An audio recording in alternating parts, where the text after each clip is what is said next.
Hello and welcome to JJR Academy online education. आज आप सबके लिए मैं एक बहुत ही महत्वपूर्ण वीडियो लेके आया हूँ और इस वीडियो के अंतर्गत हम लोग अध्ययन करेंगे आज वॉइस का।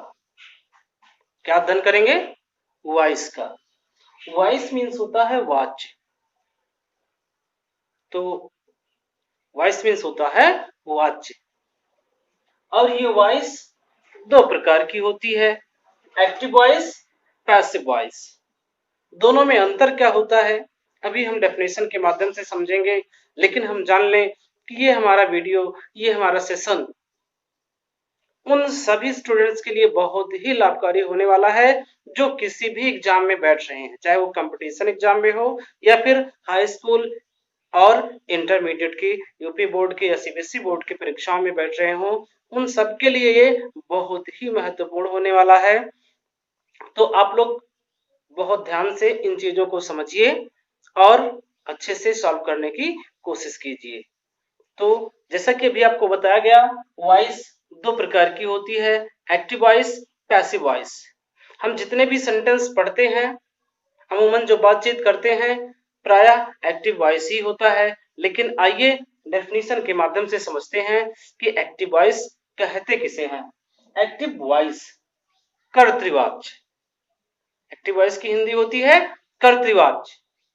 परिभाषा क्या है? जिस वाक्य में कर्ता की प्रधानता हो, यानी कि उस जिस वाक्य में डूअर मेन हो, काम करने वाला व्यक्ति मेन हो, उसी का वर्णन किया जाए, वह एक्टिव वॉइस कहलाता है। जिस वाक्य में कर्ता की प्रधानता हो वह एक्टिव वॉइस कहलाता है। अब आप लोग ये समझिए कि जिस वाक्य में हम जो डूअर होगा, कार्य को करने वाला होगा, जब हम उसकी बात करेंगे, पूरा ध्यान हमारा उसी पर रहेगा, तो समझ लीजिए कि वह वाक्य हमारा एक्टिव वॉइस है। पहला एग्जांपल क्या है? He reads a book. He reads a book, वह एक पुस्तक पढ़ता है। इसमें देखिए हमारा पूरा फोकस जो है वो ही पर है। हमारा जो डूअर है वो कौन है? ही है। तो ये सेंटेंस हमारा हो गया एक्टिव वॉइस। क्या हो गया? Active voice. दूसरा एग्जांपल देखते हैं। Ram was washing clothes. Ram, अब इसमें देखिए क्लॉथ को वॉशिंग कौन कर रहा है? कार्य को कौन कर रहा है? वो करने वाला है राम। यानी कि हमारा पूरा फोकस जो है वो राम पर है। राम डूअर है, सब्जेक्ट है। तो जिसमें सब्जेक्ट की प्रधानता हो, जिसमें सब्जेक्ट की प्रधानता हो, कर्ता की प्रधानता हो, वही होता है हमारा एक्टिव वॉइस। तो इसमें हमारा सब्जेक्ट हो गया राम, तो ये हमारा बन गया एक्टिव वॉइस। बच्चों समझ में आ रहा है ना? Very good. चलिए अब पैसिव वॉइस को समझ लेते हैं। पैसिव वॉइस, जिस वाक्य में कर्म की प्रधानता हो, पैसिव वॉइस कहलाता है। जिस वाक्य में कर्म की प्रधानता हो वह पैसिव वॉइस कहलाता है। अब यहाँ जानने वाली बात क्या है कि हमें कर्म देखना है कि जहां कार्य का महत्व ना दिया जाए, काम करने वाले का महत्व ना दिया जाए, या महत्व दिया जाए जो काम किया गया है। जैसे देखते हैं, a book is red by him. एक पुस्तक उसके द्वारा पढ़ी गई। कौन पढ़ने वाला, इससे कोई मतलब नहीं है। ज्यादा हमारा ध्यान किस पर है? जो कर्म किया गया है। यहाँ कर्म किया गया है, क्या किया गया है? बुक को पढ़ने का। तो ये सेंटेंस हमारा हो गया पैसिव वॉइस। क्या हो गया? Passive voice. दूसरे वाक्य में देखते हैं कि जो कर्म किया गया है उसकी बात हो रही है, उस पर जोर दिया जा रहा है। वो क्या है? Clothes were being washed by him. Clothes were being washed by him. यहाँ पर भी देखो, क्लॉथ्स को, जो कपड़े हैं उनको धुलने की बात हो रही है।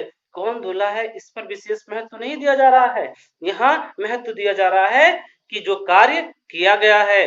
कार्य क्या किया गया है? कपड़ों को धुलने का।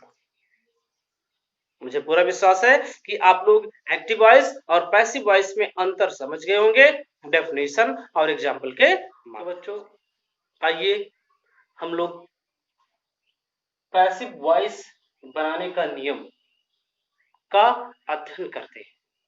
क्या अध्ययन करेंगे?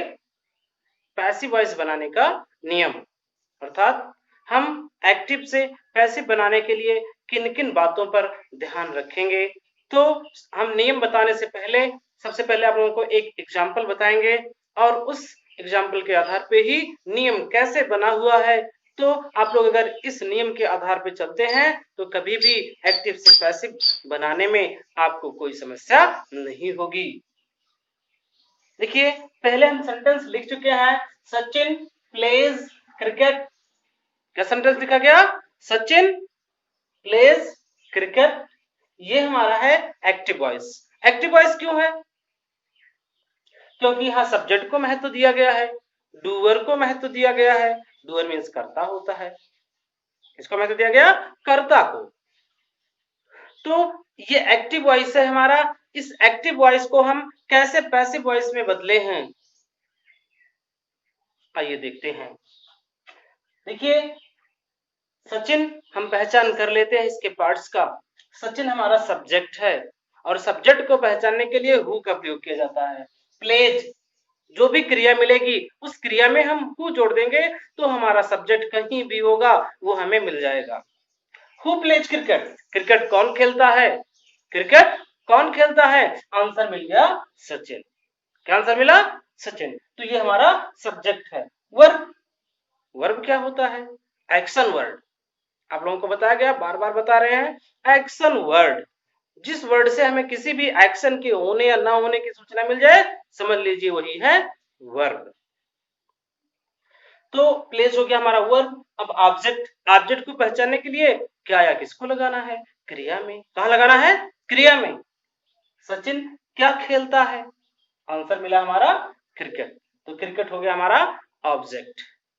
हमारा पहला नियम देखिए क्या कहता है, एक्टिव वॉइस के ऑब्जेक्ट को, देखो ऑब्जेक्ट यहां पे लिख दिया गया, ध्यान से पहचान लीजिए। एक्टिव वॉइस के ऑब्जेक्ट को, यहां ध्यान देने वाली बात है कि ये हमारा एक्टिव वॉइस है। कौन एक्टिव वॉइस है? Sachin pledge cricket. Sachin pledge cricket, ये हमारा एक्टिव वॉइस है। नियम क्या कह रहा है? एक्टिव वॉइस के ऑब्जेक्ट को, ऑब्जेक्ट हमारा क्या है? क्रिकेट। एक्टिव वॉइस के ऑब्जेक्ट को पैसिव वॉइस का सब्जेक्ट बना देते हैं। क्या कर देते हैं? सब्जेक्ट बना देते हैं। यानी सब्जेक्ट बनाने के लिए हमें उसको सबसे पहले लिखना होगा। तो आइए देखते हैं, यहां लिख दिया गया है सबसे पहले क्रिकेट लिखा गया है ना। आप लोग भी ऐसे ही जब कभी भी पैसिव वॉइस बनाएंगे तो जो भी ऑब्जेक्ट होगा उसको आप पहले लिखेंगे। पहला नियम हमारा हो गया। दूसरा नियम क्या कह रहा है? सब्जेक्ट और टेंस के अनुसार हेल्पिंग वर्ब का प्रयोग करते हैं। सब्जेक्ट हमारा देखते हैं, सब्जेक्ट हमारा सिंगुलर है, एक वचन है। टेंस हमारा प्रेजेंट इंडेफिनिट है। कौन सा टेंस है? Present indefinite. और प्रेजेंट इंडेफिनिट में हेल्पिंग वर्ब की सहायक क्रिया इज, एम, आर होती है। अब सिंगुलर के साथ में इज का प्रयोग होता है। देखिए किया गया है, किया गया है ना, क्रिकेट इज हो गया। दूसरा नियम हमारा क्या कर रहा है? सब्जेक्ट और टेंस के अनुसार हेल्पिंग वर्ब का प्रयोग करते हैं, वो भी हो गया। तीसरा नियम क्या कह रहा है? पैसिव वॉइस में हमेशा, पैसिव वॉइस में हमेशा V3 यानी वर्ब के थर्ड फॉर्म का प्रयोग किया जाता है। आइए देख लेते हैं। प्लेड, क्या लिखा गया है? प्लेड। और ये प्लेड हमारा V3 है, वर्ब का थर्ड फॉर्म है। हो गया तीसरा नियम भी, वेरी गुड। आइए चौथा नियम देखते हैं। एक्टिव वॉइस के सब्जेक्ट को, एक्टिव वॉइस, कौन सा वॉइस? Active voice. देखिए यहां लिखा गया है, तो ये है हमारा एक्टिव वॉइस। एक्टिव वॉइस के सब्जेक्ट को, सब्जेक्ट कौन है? सचिन। कौन है? सचिन। एक्टिव वॉइस के सब्जेक्ट को पैसिव वॉइस का ऑब्जेक्ट बना देते हैं, तो हम लास्ट में लिख दिए। हो गया, ऑब्जेक्ट बना देते हैं, ऑब्जेक्ट बन गया। और उससे पहले बाई का प्रयोग करते हैं।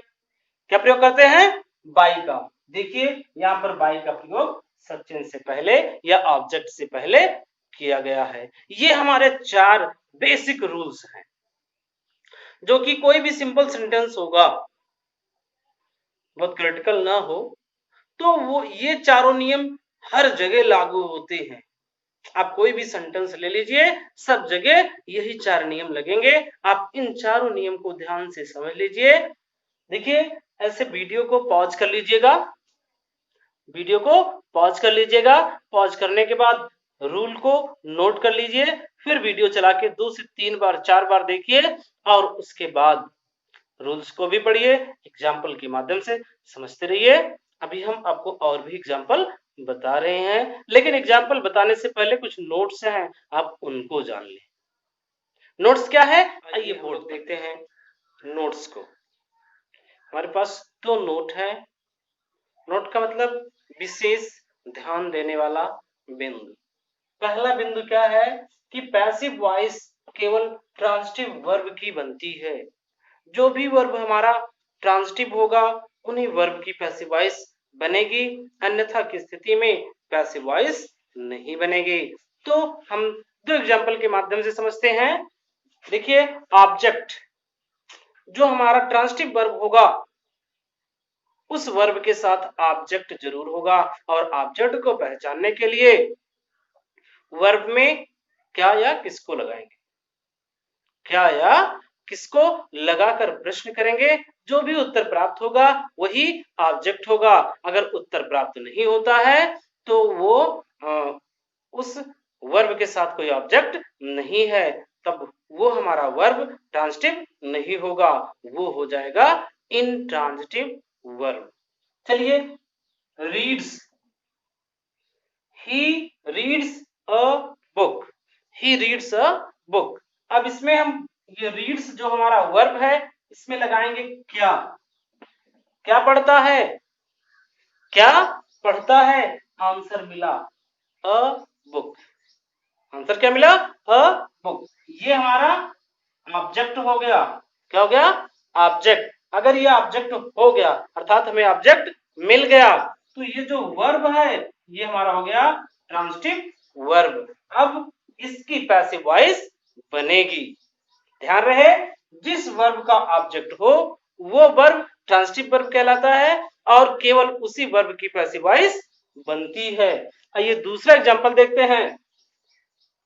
ही गोज टू स्कूल, वही प्रक्रिया यहां पर भी है। क्या या किसको लगा करके प्रश्न करने पर उत्तर हमें मिल जाए तो ही वर्ब ट्रांजिटिव होगी, नहीं तो नहीं होगी। क्या, क्या जाती है या क्या जाता है, कोई उत्तर मिला नहीं। किसको जाता है, उत्तर मिला नहीं। तो ये जो हमारा वर्ब है ये इनट्रांजिटिव है, इसके साथ में कोई ऑब्जेक्ट नहीं है, तो हम इसकी पैसिव वॉइस नहीं बना सकते। कारण आपको समझ में आ गया कि पैसिव वॉइस क्यों नहीं बना सकते। आप लोग बताइए क्यों नहीं बना सकते। क्योंकि ये वर्ब इनट्रांजिटिव है, इसलिए हम पैसिव वॉइस नहीं बना सकते।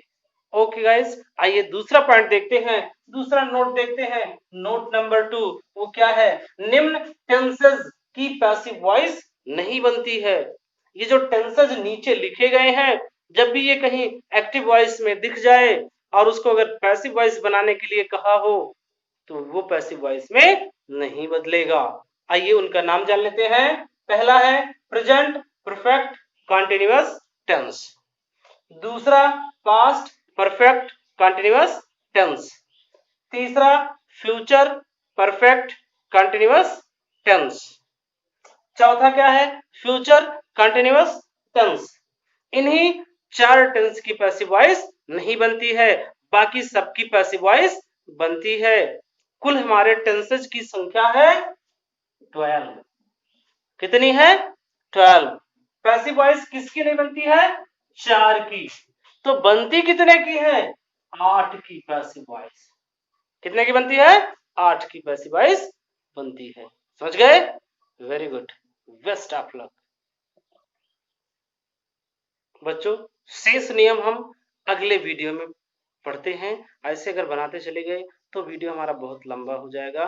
तो आप लोग वीडियो को पॉज करके पढ़िए, समझिए और उसको नोट भी करते चलिए।